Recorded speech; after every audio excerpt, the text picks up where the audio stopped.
Coach Pat here, back with another tip of the week for you guys. We're going to continue talking about the key areas of the body that we need to make sure move well and we have good mobility. Next one I want to talk about is going to be cervical rotation, or how much can we rotate our head and neck without having to compensate from the rest of our body. It's really important that we have the capability to rotate at least 70 degrees in each direction, as we want to be able to stay down in our posture and keep our head down on the ball. People always ask me when we measure this, why are we doing this? If my head's not moving, they tell me to look at the golf ball, why do we need cervical rotation? But as I take my backswing, what's actually happening is I'm rotating my body around my head, or that's the same thing as just rotating my head over my left shoulder, and then same thing as we come down into impact.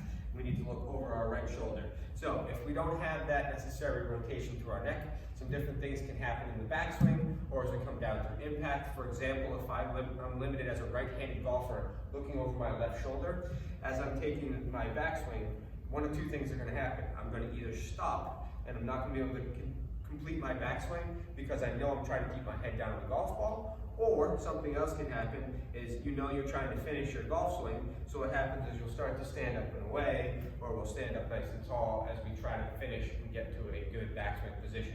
So try this two different exercises out to try to make sure we can get our neck moving and that we can get into good positions without having to force anything from our neck. So a great option to start to free up some of that cervical rotation is going to be a shoulder flexion and extension drill when we rotate our head toward the shoulder that is flexing. So basically what's happening here is as I'm reaching my hand up overhead, I'm actually getting a little bit of thoracic extension, and I'm going to get my shoulder blade to move in a way that's going to allow me to rotate my head a little bit further.